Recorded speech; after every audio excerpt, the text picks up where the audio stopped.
Good morning students, welcome back to your civics class or we are going to finish the chapter today.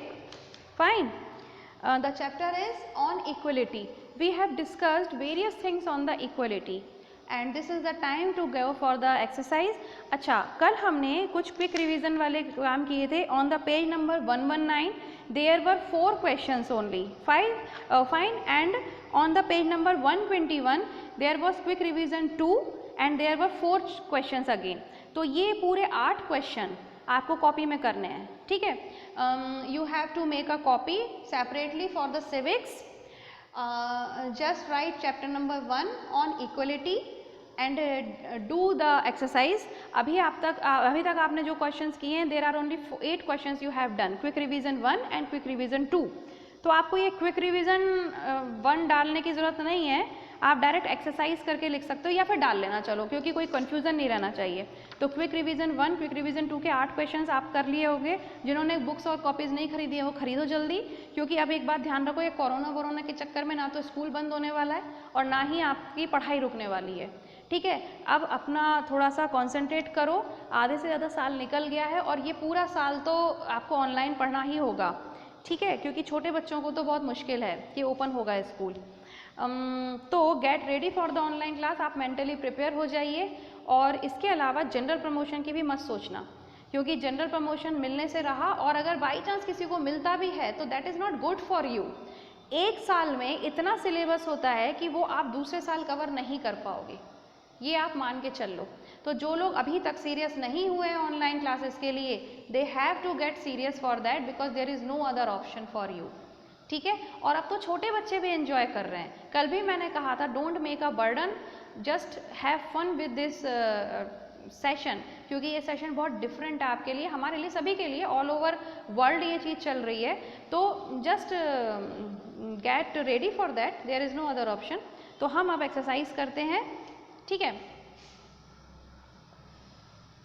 अभी short और long answer की PDF आपको पहुंच जाएगी, और इसके अलावा ट्रू फॉल्स राइट रॉन्ग्स वगैरह मैं आपको बोर्ड पे करा देती हूँ.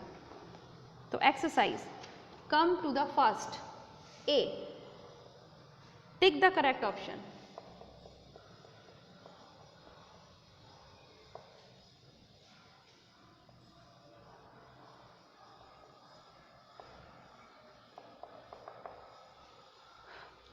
The rule of law also plays an important role in protecting people against social evils such as child marriage, discrimination, untouchability, all of these. Rule of law, हमने इस chapter में पढ़ा था कि rule of law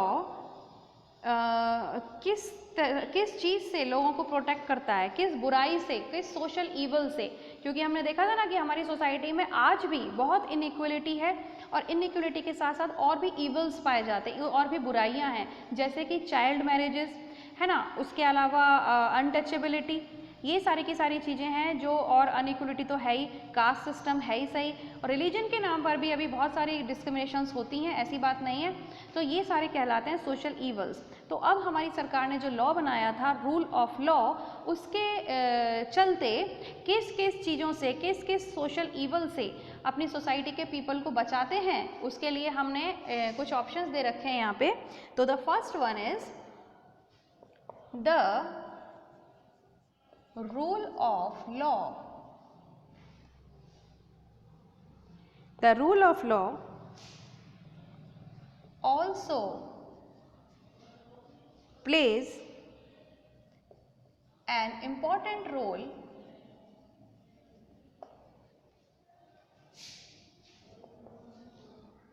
in protecting people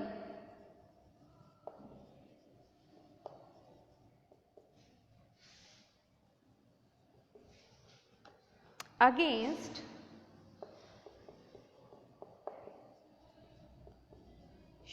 social evils such as, अब वो कौन कौन से हैं, डैश. इसमें फर्स्ट इज चाइल्ड मैरिज,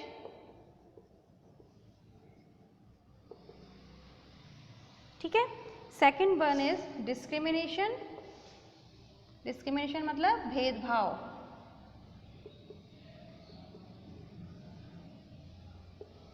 मैंने आपको पहले भी कहा था इस सब्जेक्ट में इंग्लिश टफ होती है, ठीक है। तो सच में जो बच्चे पढ़ना चाहते हैं, मैं जानती हूँ उनको कि जो बच्चा पढ़ना चाहता है उसे ऑनलाइन ऑफलाइन से फ़र्क नहीं पड़ता, और वो मेरी बात क्या सारे टीचर्स की बात ध्यान से सुनेगा, इस सेशन में भी वो बहुत अच्छे मार्क्स लाएगा। और एक बात ध्यान रखना, अगर आप किसी भी तरीके के भुलावे में हो तो आप खुद अपने फ्यूचर से खिलवाड़ कर रहे हो, किसी और पे फ़र्क नहीं पड़ता। मैं पेरेंट्स को भी बोल रही हूँ, जिन पेरेंट्स ने ये मेंटेलिटी बना रखी है कि स्कूल वालों को या कोचिंग्स को या टीचर्स को कोई फ़ायदा होने वाला है, तो there is nothing like that. नुकसान और फ़ायदे में सिर्फ आपका बच्चा ही जा रहा है, क्योंकि ना स्कूल वालों को प्रॉब्लम होगी और ना ही किसी टीचर को। हमारा काम है पढ़ाना, स्कूल वालों का काम है वो अपना काम भी कर रहे हैं, बट अगर किसी का नुकसान होगा, अगर पेरेंट्स अवेयर नहीं हैं, तो वो अपने बच्चों को बहुत बड़े धोखे में रख रहे हैं, क्योंकि कोरोना अभी चला जाना है 1-2 महीने में, लेकिन ये जो पूरा साल है वो वापस लौट के नहीं आएगा। एंड यू कैन सी, आप अभी कभी अपने बच्चों की बुक्स खोल के देखिए कि क्या हालत है कोर्स की। 20-30 chapters are there in a subject, ठीक है। तो मैं रिक्वेस्ट कर रही हूँ बार बार कि किसी भी भुलावे में ना खुद रहें, ना अपने बच्चे को रहने दें, and take care of your child future. और देखिए कि हम क्या पढ़ रहे हैं। और बच्चों से मैं ये कह रही हूँ कि हमेशा हर सब्जेक्ट को बहुत ध्यान से पढ़ो। मैं जानती हूँ जो अच्छे बच्चे हैं उनको कहने की ज़रूरत नहीं है, क्लास में कुछ बच्चे ऐसे होते हैं जो बिल्कुल नहीं पढ़ते, वो सिर्फ कॉपी करना जानते हैं। इसकी कॉपी लेके काम कंप्लीट कर लिया, मैडम ने चेक कर दिया, टेस्ट में नंबर आ गए, वो खुश और उनके पेरेंट्स भी।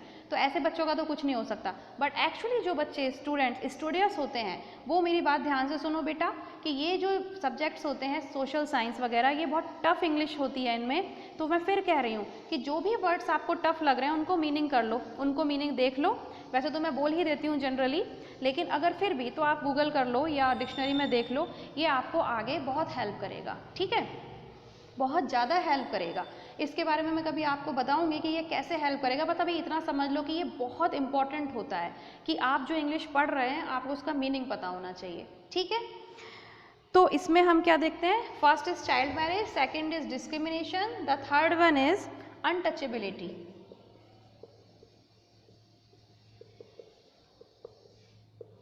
ठीक है, and the fourth one is all of this. तो obviously the answer is all of this, क्योंकि जो रूल ऑफ लॉ है, जो हमारे देश में कानून बनाया गया है, जितने सारे रूल्स बनाए गए हैं, वो पीपल को इन सारी सोशल ईवल से प्रोटेक्ट करते हैं। चाइल्ड मैरिजेस भी, डिस्क्रिमिनेशन भी, अनटचेबिलिटी।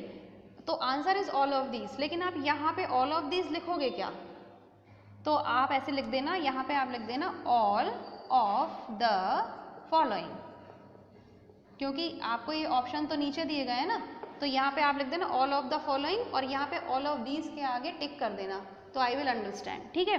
तो ये आप फर्स्ट वाला नोट डाउन कर लीजिए, वीडियो को पॉज करके लिख लो आराम से। अभी छोटे बच्चे भी लिखना सीख गए हैं ये सब, तो I can hope from you because you are obviously smart enough, ठीक है। सेकेंड,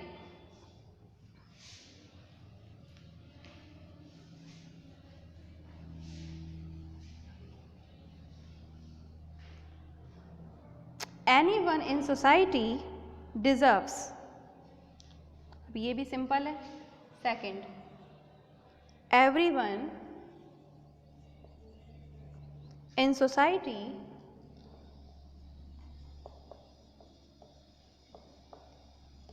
deserves क्या, फर्स्ट रिस्पेक्ट, सेकेंड डिग्निटी,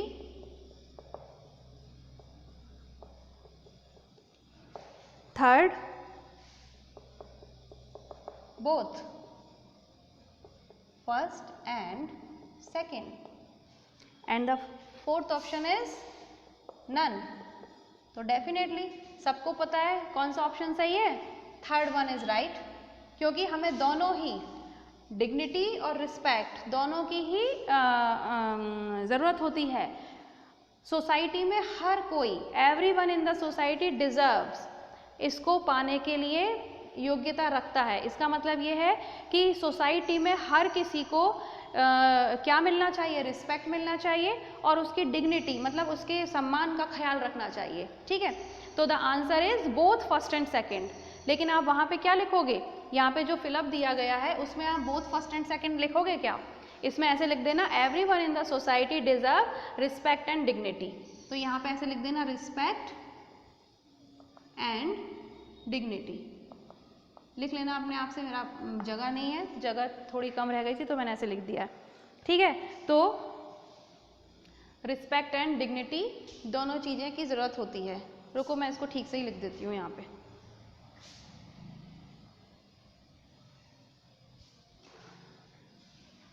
ये लिख लिया आपने, इतना तीनों चारों ऑप्शन लिख लेना। थर्ड ऑप्शन के आगे आपको टिक लगाना है और फिर जो फिलअप है उसके ऐसे डिजर्व्स डैश, तो यहाँ पे लिख देना रिस्पेक्ट एंड डिग्निटी। ठीक, What is the effect of midday meal program? Third, what is the effect of, एक सेकेंड होल्ड करो, मैं इसमें जरा इंक डाली जाए, इंक ही नहीं, चलो कोई बात नहीं। What is the effect of mid day meal? Mid day meal जो प्रोग्राम चलाया गया है गवर्नमेंट के द्वारा, उसका क्या इफेक्ट है?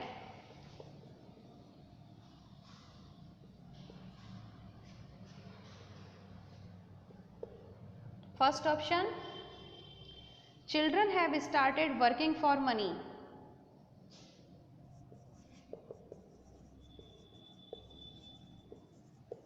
क्या ऐसा है?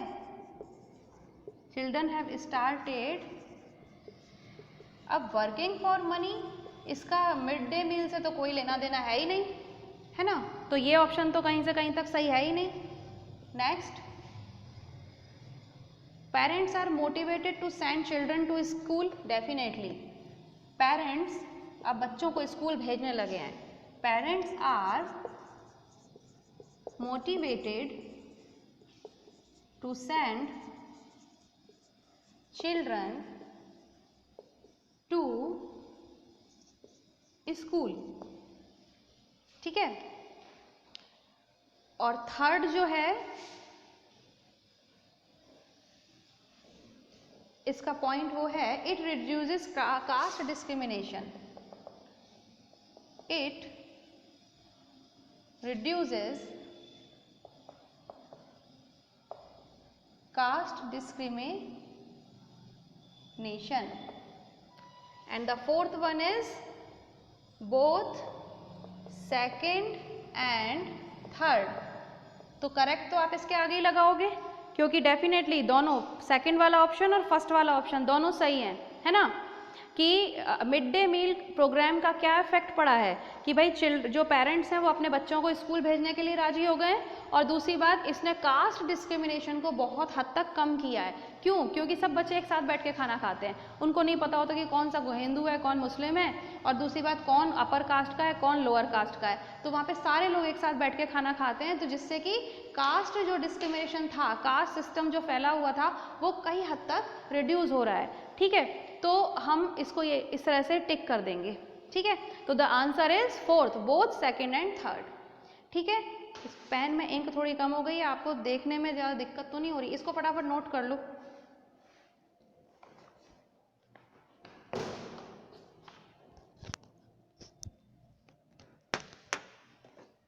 नोट करिए इसको।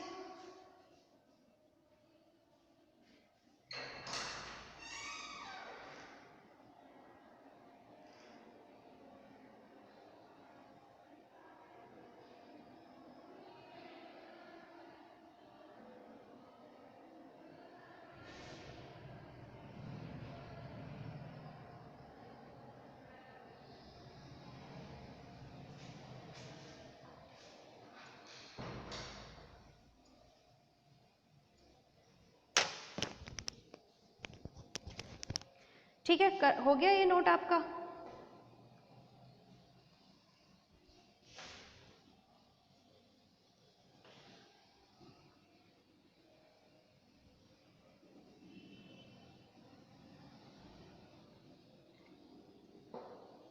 अब हम आते हैं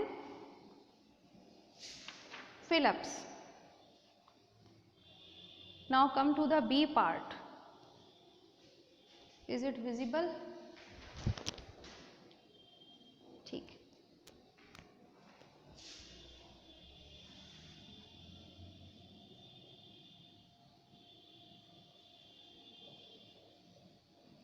Both second and third. So this is the right answer. ठीक. Now come to the B portion. It is fill in the blanks.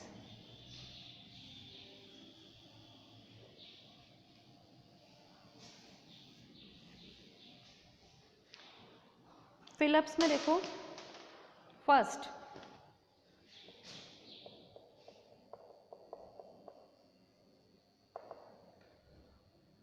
when persons are treated dash their dignity is violated. When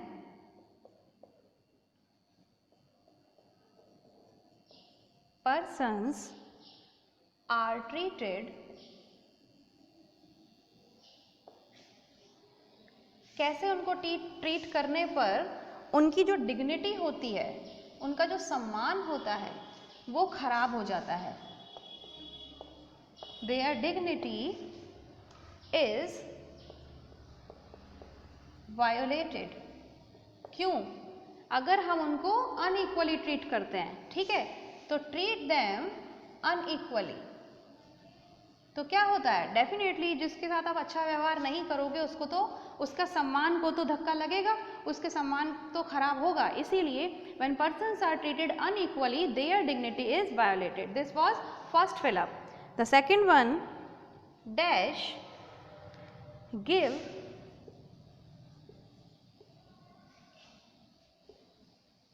equal rights to vote to all its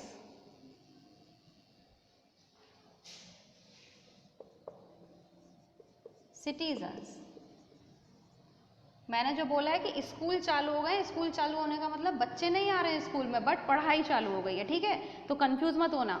अच्छा, हम क्या कह रहे हैं, किसने अपने सारे सिटीजन्स को इक्वल राइट्स दिए हैं, किसने अपने सारे देश के रहने वालों को, देश में रहने वाले नागरिकों को बराबर के अधिकार दिए हैं. बोलो क्या होता है वो कहलाता है कॉन्स्टिट्यूशन. द कॉन्स्टिट्यूशन हमारा जो संविधान है, इसके बारे में डिटेल में नेक्स्ट ईयर पढ़ोगे आप 8th क्लास में. The constitution give equal rights to vote to all its citizen. उसने अपने सभी नागरिकों को वोट देने का अधिकार दे रखा है. फिर चाहे कोई भी कास्ट हो, चाहे कोई भी धर्म हो, कोई फर्क नहीं पड़ता है. आप अगर एक इंडियन हो तो आपको वोट देने का अधिकार है if you are above 18 year. ठीक है, अगर आपकी एज 18 ईयर से ज़्यादा है देन यू कैन वोट. और आपके सभी के वोट का जो वैल्यू होती है वो भी सेम होती है. ठीक. The third one is dash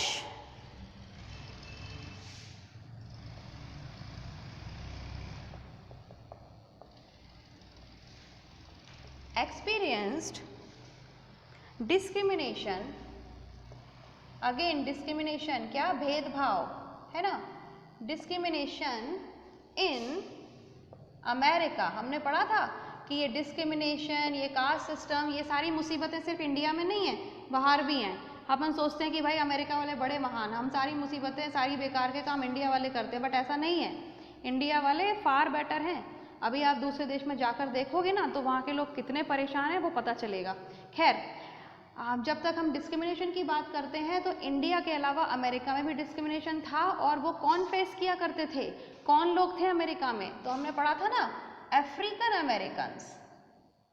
African Americans जो थे, ठीक है, वो एक्सपीरियंस करते थे किसको, डिस्क्रिमिनेशन को. ठीक है.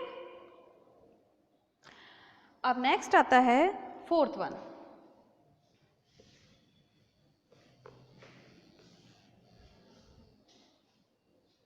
फोर्थ, establishing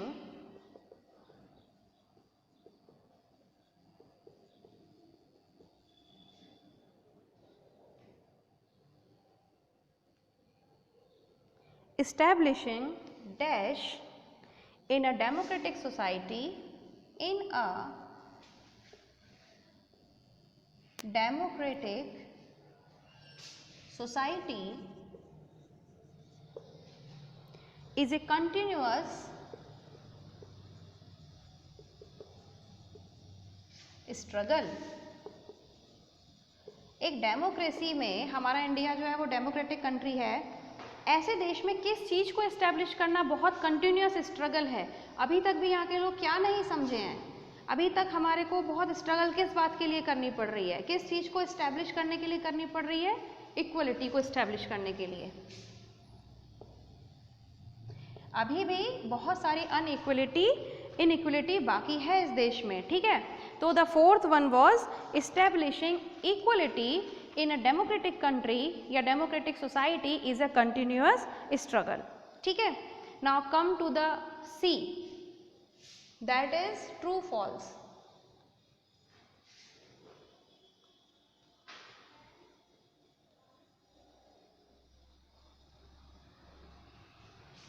सी है जो है वो आपका है ट्रू और फॉल्स।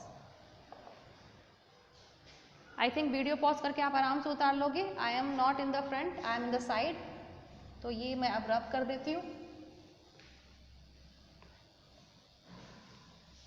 जब आप क्लास में आते थे तब ये सारी चीज़ें मैडम को कितना आसान होता था बताना कि चलो भाई एक बार पढ़ाया और आपने ट्रू लगा दिया, फॉल्स लगा दिया। अभी मुझे यहाँ पे हर चीज़ लिखनी पड़ रही है, ठीक है ना। तो ट्रू और false. First, the Indian constitution recognises people on merit basis. The Indian Constitution recognizes people on merit basis। ऐसा होता है क्या? नहीं। क्यों? क्योंकि हमने क्या पढ़ा था कि कॉन्स्टिट्यूशन के लिए सब लोग कैसे हैं? बराबर हैं। तो ये जो हुआ वो एक फॉल्स स्टेटमेंट है। फॉल्स पूरा लिख लो भाई, कोई बच्चे कंफ्यूज ना हो जाएं। तो ये एक फॉल्स स्टेटमेंट है, ठीक है। Okay. Second, India is world's largest democracy. सही है। India is world's largest democracy. True, ठीक है ना। ये सब बच्चों को पता ही है। In rural areas discrimination is less prevalent. शहरों में और गांव में, दोनों में ही जो डिस्क्रिमिनेशन है, भेदभाव है, वो पाया जाता है। अब ये कह रहे हैं कि रूरल एरियाज में, बल्कि रूरल एरिया में तो ज़्यादा है, और ये कह रहे हैं कि लेस। तो इन रूरल एरियाज डिस्क्रिमिनेशन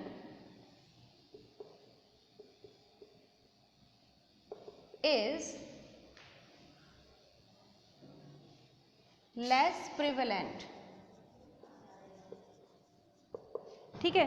तो ये क्या हो जाएगा? इट इज फॉल्स, ठीक। तो हमने क्या देखा? ये आपको दिखाई दे रहा है, इट इज ट्रू। पता नहीं बाहर तो नहीं निकल रहा है कैमरे से। डेमोक्रेसी और ये है ट्रू। अब ये कह रहे हैं कि क्या गांव में, जो गांव वगैरह होते हैं, उनमें भेदभाव कम किया जाता है? इसमें भी भेदभाव बहुत ज़्यादा होता है। तो ये फॉल्स है। Next, all citizens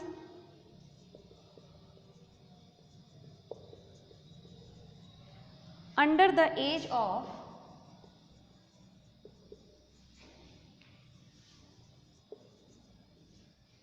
18 years have right to vote.